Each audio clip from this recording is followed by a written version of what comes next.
Good afternoon, teacher Edelmira.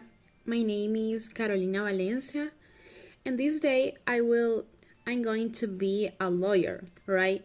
So let's start. Okay, being a lawyer requires a lot of work and preparation every day and the effective use of the tools, right? Of the trade. Lawyers must use rare tools to build their cases, right? And much of what a lawyer does is right? Very important. And whenever it's a letter, for example, to a client or opposing lawyer, a motion or a file, lawyers spend more time writing than court, right? The most, okay, let me see.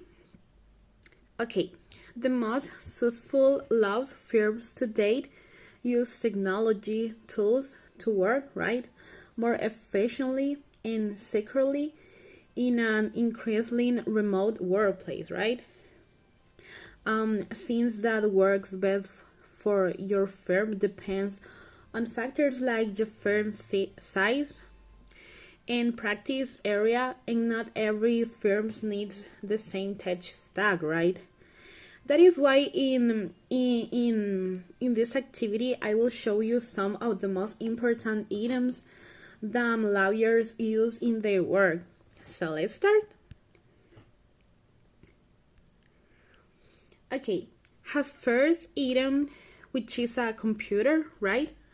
Lawyers were among the first professions, right, to make active use of computers as device for storing and searching, right, large amounts of textual information, but only recently have then begun to explore mechanisms for storing higher forms of legal knowledge. Okay. Also, expert systems and other technologies emerging from all research make it possible, right, for lawyers to support their knowledge assets for future use by themselves or others, right?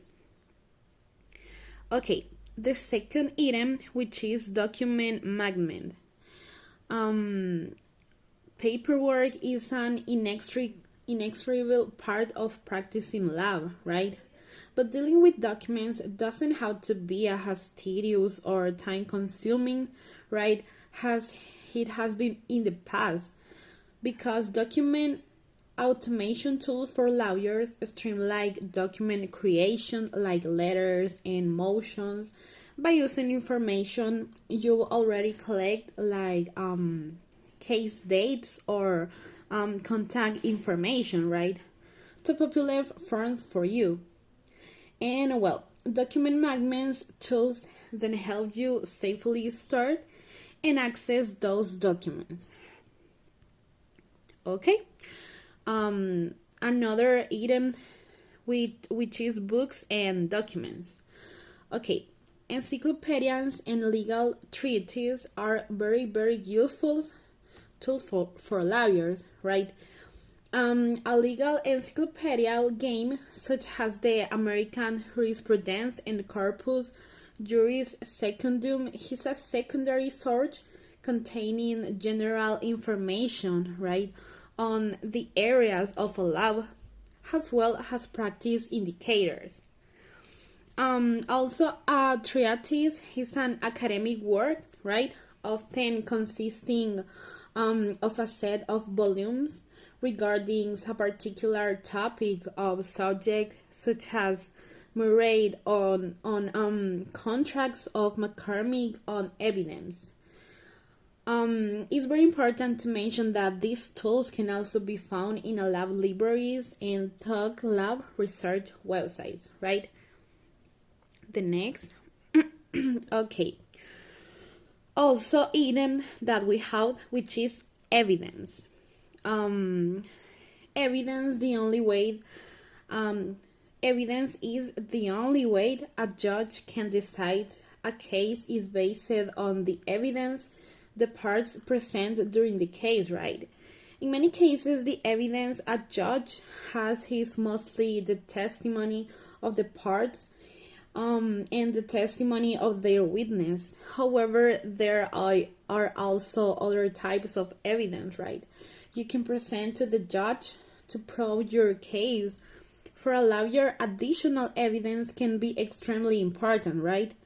If the other part lies or maybe tells a different version of events that you do, right? When there is conflicting testimony, the judge must decide who she believes, right, is telling the truth. But often the judge will see other evidence, right, and others witness to decide which side is telling the truth. That's why the evidence have a lot of importance for lawyers, right? And well, finally we have legal theories. Okay. Books writing for practicing lawyers and judge, like textbooks for law students and explanatory text for laymen, and the tract may usually be bound in loose law writing or post blending so that the subscriber can add updates, right, to the labs covered by the track and annotated by the publisher to the legal track, right? Legal treatises are a secondary authority and can serve as a useful starting point for legal research, right? Particularly when the researcher is unfamiliar with a particular area of a law. Lawyers commonly use legal treatises to review the law and update their knowledge, right, of the relevant primary authority, name case, law status, and administrative regulations, right? And to end my presentation, is very important to mention that in law schools, treatises are sometimes used as additional study materials, right? Since treatises often cover legal topics in a greater level of detail than most casebooks, right? So that was my presentation. I hope that you can be more clear about this topic. And well, thank you very much for your attention, teacher, and have a good one. Bye.